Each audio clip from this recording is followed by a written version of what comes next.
بسم اللہ الرحمن الرحیم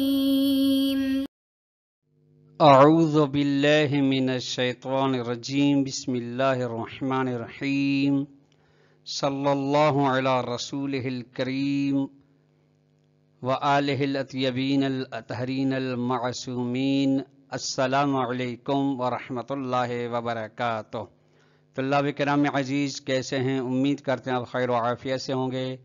جواہر البلاغہ ثالث بحث بدیع میں سے سبق نمبر 12 شروع کر رہے ہیں، جس میں عنوان کرا دیا گیا کتاب کی عبارت تشابہ الاطراف سے لے کر تجاہل العارف تک۔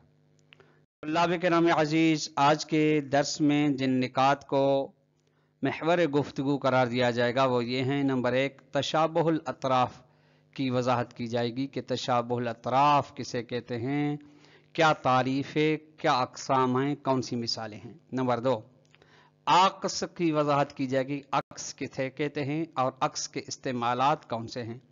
آئیے عبارت کو ملاحظہ فرمائیں۔ الرابع والثلاثون تشابہ الاطراف، 34ویں نمبر پر محسنات معنویہ میں سے تشابہ الاطراف ہے۔ تشابہ باب، جیسا کہ آپ جانتے ہیں، باب تفاعل میں سے ہے، یعنی دو چیزوں کا یا دو سے زیادہ، کم از کم دو کا ایک دوسرے کا شباہت رکھنا۔ اطراف، پھر چونکہ تشابہ مضاف ہوا اطراف کی جانب، یعنی اطراف جملہ یا اطراف کلام کا ایک دوسرے کے ساتھ شباہت رکھنا۔ کس چیز میں؟ وہ آ رہا ہے۔ فرماتے ہیں تشابہ الاطراف قسمان، تشابہ اطراف کی دو قسمیں ہیں، معنوی و لفظی۔ ایک تشابہ اطراف المعنوی، دوسری قسم ہے تشابہ اطراف لفظی۔ فالمعنوی، سب سے پہلی قسم کو تشابہ اطراف معنوی کو بیان کرتے ہیں کہ وہ ان یختم المتکلم بما یناسب ابتداءہ فی المعنی، کہ متکلم اپنے کلام کا اختتام کرے ایک ایسی چیز پر کہ جس چیز کی ابتدا اس کے ساتھ مناسبت رکھتی ہو معنی میں، یعنی جس چیز جہاں پر اختتام کیا ہے متکلم نے اپنے کلام کا، اسی کے ساتھ ابتدائے کلام کا تناسب معنی میں، یعنی ایسا لفظ ہے جس کا ابتدا کے ساتھ، یعنی ابتدائے کلام کے ساتھ انتہائی کلام کا آپس میں تناسب ہے، آپس میں ربط ہے، آپس میں تعلق ہے۔ کا قول ہی، جس طرح یہ شاعر کا قول ہے کہ کہتا ہے کہ الذ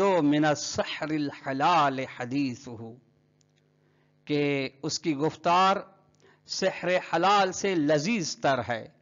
وَأَعْذَبُ مِنْ مَاءِ الْغَمَامَةِ رِيقُهُ، اور اس کا آبدہن بارش کے پانی سے گوارا ہے۔ اب اس میں فرماتے فریقو، یہ جو ریقہود آپ دیکھ رہے ہیں آبدہن، یہ یناسب لذت فی اول البیت، یہ جو الذ لذت ہے اس کے ساتھ اس کا تناسب ہے۔ ٹھیک، تناسب یہ ہے کہ لذت، آبدہن کے اندر لذت ہے۔ واللفظی نوعان، پھر دوسری قسم تشابہ اطراف کی ہے لفظی۔ پھر لفظی کی دو قسمیں ہیں۔ الاول، پہلی قسم یہ ہے کہ ان ینظر الناظم او الناصر الی لفظۃ، کہ ناظم یعنی نظم کرنے والا، شعر کہنے والا، ناصر یعنی لکھنے والا، کاتب، یا اب یہ کہ دیکھے شعر نظم کرنے والا یا لکھنے والا، الی لفظۃ، ایک ایسے لفظ کی جانب اس کی نگاہ ہو، وقعت فی آخر المصرع الاول، جو کہ پہلے مصرع کے آخر میں لفظ واقع ہوا ہے، اس کی جانب اس کی نگاہ ہے۔ او الجملۃ، یا ایسا لفظ جو جملے کے ابتدائی جملے کے آخر میں واقع ہوا ہے، اس کی نگاہ اس کی جانب ہے۔ پھر جب نگاہ اسی پر ہے تو فیبدأ بها المصرع الثانی او الجملۃ التالیۃ، کہ او الجملۃ التالیۃ، یہاں پہ واو افتاد است، یعنی یہاں سے حذف ہے واو، کہ پھر وہ متکلم یا ناظم یا ناصر آغاز کرتا ہے بہا اسی لفظ کے ذریعے سے ہی جس پہ پہلے جملے کا اختتام ہو رہا ہے یا پہلے مصرع کا، اسی سے آغاز کرتا ہے المصرع الثانی، دوسرے مصرع کا، اب الجملہ الثالث یا بعد والے جملہ کا. جس طریقے سے آپ یہ دو مثالیں دیکھیں گے، ایک قرآن کی آیت ایک حدیث کا قول ہی. مثل نوری کا مشکاتن، اس کے نور کی مثال مشکات کی طرح ہے. فیہا مصباح، جس کے اندر مصباح ہے. پھر المصباح فی زجاجتن، مصباح یعنی وہ دیا شیشے کے اندر ہے. الزجاج کا انہا کوکب دری، پھر زجاجہ شیشہ کوکب دری کی طرح ہے، صاف و سفید. اب اس میں کیا ہے، کہاں پہ یہ ہے کہ فرمائے کا مثل نور ہی کا مکہ مشکات فیہا مصباح، یہ جملہ ہے فیہا مصباح. اس میں یہ جملہ کے لیں یا مصرع کے لیں قرآن مجید کے روح سے، مصرع تو نہیں کہہ سکتے، مصرع چکے شعر میں یہ کتابت میں، اس پہ اس کا پہلے جملے اختتام ہوا، پھر اسی سے دوسرے جملے کا آغاز ہو رہا ہے المصباح فی زجاجۃ. پھر اسی جملے المصباح فی زجاجۃ بھی جملہ ہے، اس پر زجاجہ پر اختتام ہو رہا ہے، پھر اسی زجاجہ سے دوسرے آخری جملے کا، تیسرے جملے کا آغاز ہو رہا ہے الزجاجۃ کا انہا کوکب دری. یہ ایک اور حدیث وقول علی بن ابی طالب امیر المومنین علیہ السلام، جس کا حضرت علی علیہ السلام کی حدیث ہے کہ العالم حدیقۃ، کہ عالم ایک باغ ہے، سیاحھا الشریعۃ، کہ جس کی سیاحت کرنے والی شریعت ہے، یعنی جس کے اندر گھومنے پھرنے والی سیر کرنے والی شریعت ہے. وشریعت سلطان، شریعت پھر ایک بادشاہ ہے، تجب لہ الطاعۃ، ایسا بادشاہ جس کے لیے اطاعت واجب ہے. اب اس میں آگے بھی دیکھتے ہیں، یہ آپ ملاحظہ فرمائیں ایک جملہ العالم حدیقا سیاحھا الشریعۃ. اب اس جملے کا مبتدا خبر طلاب کرام عزیز یعنی جملے اسمیہ ہے، الشریعت تک پہ اختتام ہوتا ہے، پھر الشریعت سے اس کا آغاز ہوتا ہے الشریعت سلطان تجب لہ الطاعۃ، پھر الشریعت السلطان تجب لہ الطاعۃ، پھر اس جملے کا اختتام تا تک ہوتا ہے، پھر اس کے بعد والے جملے کا آغاز پھر اسی لفظ تا سے جس جو آخر اس جملے کے آخر میں اسی سے آغاز ہو رہا ہے. اطاعت سیاست، پھر اطاعت سیاست ہے. یقوم بہل ملکو، سیاست ہے جس کے جس کو انجام دیتا ہے، جس کا قیام کرتا ہے بادشاہ. پھر بادشاہ الملک تک جملہ ختم ہوتا ہے، یعنی اس جملے کا اختتام ملک تک ہے، پھر ملک سے آغاز ہو رہا ہے اس جملے کا والملک راعن یعضدہ الجیش، اور بادشاہ راعن ایک یعنی مالک ہے. راعن اصل میں کہا جاتا ہے جو کیا کہتے ہیں بکریوں کے ریوڑ کو جو چراتا ہے اس کو کہا جاتا ہے راعن. کہ ملک یعنی مالک ہے، اس کو سنبھالنے والا ہے، یا عدد جیش، جس کا لشکر، جس کی طاقت ہے. اب اس پہ آپ دیکھ رہے ہیں ملک سے اس کا آغاز ہوا، پھر جیشو تک ختم ہوا، پھر جیشو سے پھر اس جملے کا آغاز ہوا جیشو آوان، پھر جیش مددگار ہیں، یکفلہم المال، ان کے لیے مال کافی ہے، کفالت کرتا ہے ان کے لیے مال. پھر اس جملے کا اختتام مال تک ہوتا ہے، پھر بعد والے جملے کا آغاز مال سے ہی شروع ہوتا ہے. والمال رزق، مال رزق ہے. یجمعہ الرعیت، کہ جسے اکٹھا کرتی ہے رعیت. رعیت وہ جو ماتحت بادشاہ ہوتی ہے. ورعیت سواد، رعیت ایک اندھیری ہے، بے راہ روی ہے. یستبعدہم العدل، جو عدل کو بعید شمار کرتے ہیں. اس جملے کا اختتام عدل تک ہوتا ہے، پھر بعد والے جملے کا آغاز اسی عدل سے ہوتا ہے. والعدل اساس بہ قوام العالم، اور عدل ایک بنیاد ہے جس پر بنیاد ہے جس کے ذریعے سے عالم کا قیام ہے، یعنی عادل کے ذریعے سے عالم قائم ہے کا قول ابھی تمام. یہ دو مثالیں قرآن کی، دوسری حدیث کی آپ نے ملاحظہ فرمائی. دوسرا ابھی تمام کا قول ہے کہ وہ کہتے ہیں ہون کان خلصن ان من ابرد الہوا، وہ عشق جو خلصن من پرانا تھا، بے شک سر ترین عشق ہے. کہ ہوا جلت فی افیاہی، کہ ہون جلت فی افیاہی، کہ جس کے چکر میں نے، جس کے وہ اس کے جس کے سائے میں نے چکر کاٹے، وہ خاملن، در حالانکہ سرد اور بغیر درد کے تھا۔ اب اس میں طلاب کرام عزیز شاہد مثال کیا ہے یہ دیکھیں، من ابرد الہوا، ہوا تک جملہ ختم ہو رہا ہے، پھر اس بعد والا مثال ہوا سے ہی شروع ہو رہا ہے۔ الثانی، دوسری قسم، ان یعید الناظم لفظۃ القافیۃ من کل بیت فی اول البیت الذی یلی ہے، کہ تکرار کرتا ہے ناظم یعنی شعر کہنے والا، نظم کہنے والا، قافیے کے لفظ کو ہر بیت سے قافیے کے لفظ کو تکرار کرتا ہے اس بیت کے آغاز میں جو اس کے بعد میں آ رہا ہے۔ کا قولی، جس طریقے سے یہ ہے کہ اذا نزل الحجاج ارضا مریضۃ، کہ جب حاجی لوگ بیماری کی سرزمین پر آتے ہیں، اترتے ہیں، تو تتبع اقصا دائها فشفاها، تو بیماری کے حقیقت کے بارے میں جستجو کرتے ہیں، شفاها من داء العضال الذي بها،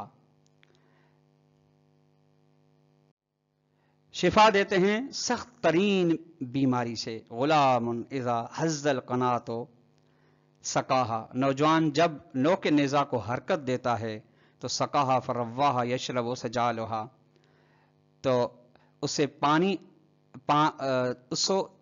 پانی حرکت دیتا ہے۔ دماء اور رجال حیث مال حشاها، اور بڑے ظرف سے اس نیزے کو ان لوگوں کے خون سے سیراب کرتا ہے جو کہ خون بقایا ہے، یعنی کسی بھی چیز کے اندر بقایا جو خون رہ جاتا ہے۔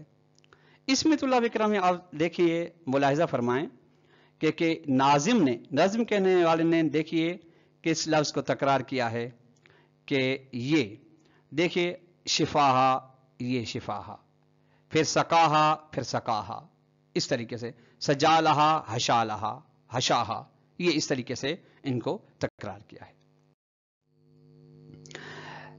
یہاں تک اس کی بحث مکمل۔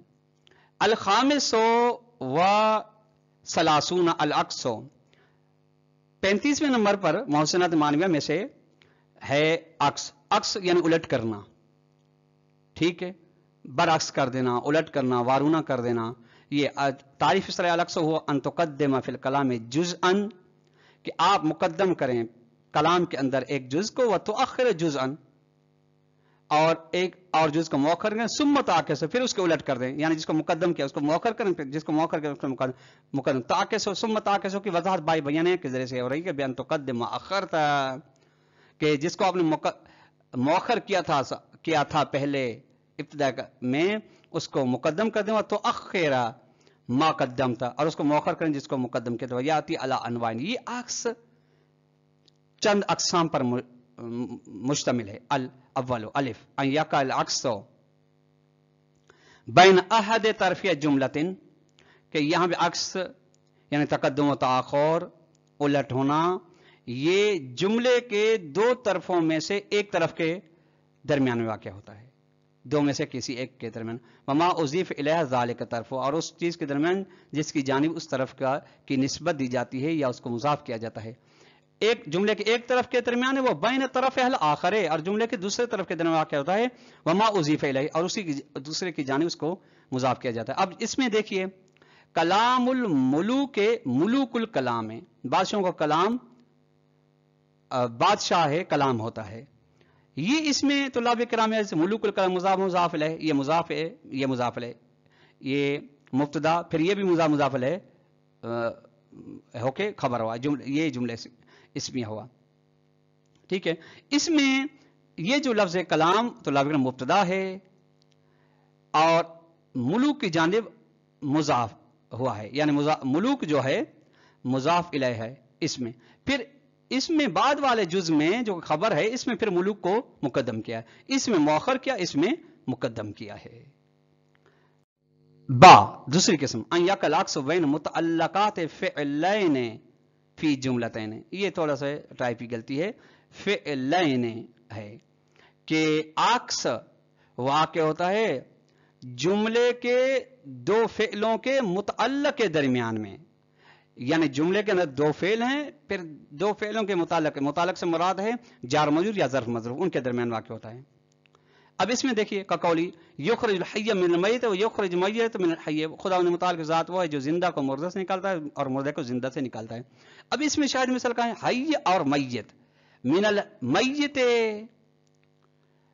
یہ جو من المیت متعلق ہے یخرج کے فعل کے متعلق ہے، ٹھیک، اور یخرج المیت من الحی متعلق ہے اس کے، ان میں عکس واقع متعلق میں۔ جیم ان یقع العکس فی بین الفاظ فی طرف الجملتین، کہ تیسرے نمبر پر ہے کہ عکس واقع ہوتا ہے جملے کے دو طرفوں کے الفاظوں کے درمیان میں، یعنی جملے کے جو دو طرف ہیں ان کے جو الفاظ ہیں ان کے درمیان، کا قول تعالی لا ہن حل لہن، کہ وہ ان کے لیے حلال نہیں ہے، ولا ہم یحلون لہن، اور وہ مرد بھی ان کے لیے حلال نہیں ہے۔ اس میں طلاب کرام عزیز اس میں دو جملے ہیں، لا ہن حل لہن یہ، ولا ہم یحلون لہن، اس میں دو جملے ہیں۔ پہلے جملے میں جو ہن ہے آپ دیکھ رہے ہیں آغاز میں، اور یہ جو ہم ہے آخر میں آیا، جبکہ دوسرے جملے میں اس کے برعکس ہے۔ دال ان یقع العکس بین اطراف الجملتین، کہ عکس واقع ہوتا ہے دو جملوں کے اطراف اور اجزاء کے درمیان میں۔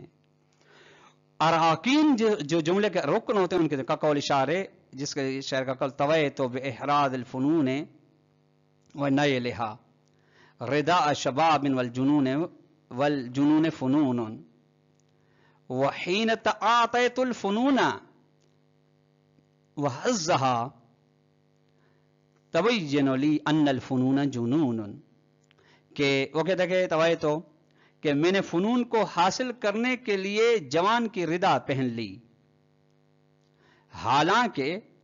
حالانکہ جنون فنون ہے، حالانکہ دیوانے کی طرح ہے جو فنون، بس جب میں نے فنون حاصل کر لیے تو میرے لیے واضح ہو گیا کہ فنون جنون ہے۔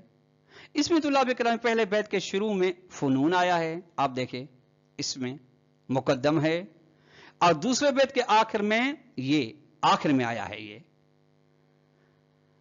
جو کہ مؤخر ہے۔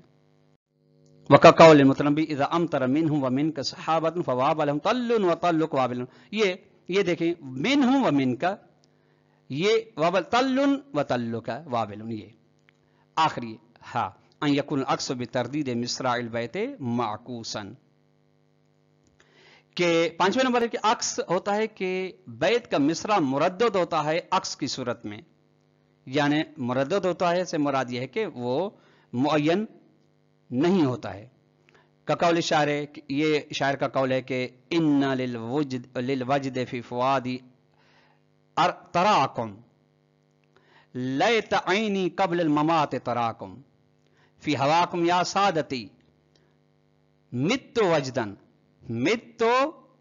وجدن یا سادتی فی ہواکم، کہ وہ یہ ہے کہ بے شک شوق میرے دل میں زیادہ ہو گیا ہے کہ جو تو دیکھ رہا ہے، کاش موت سے پہلے آپ کو دیکھ لیتا، آپ کے عشق میں اے میرے سردارو میں مر گیا عشق سے، اے سردارو آپ کے عشق میں۔ اب اس میں طلاب کرام عزیز شاہدی مثال یہ تراکم ہے، تراکم یہ شاہدی مثال اس مصرے کے آخر میں ہے، اس مصرے کے بھی آخر میں ہے، عکس ہو گیا۔ طلاب کرام آج کا درس اپنے اختتام کو پہنچا، والسلام علیکم ورحمۃ اللہ وبرکاتہ۔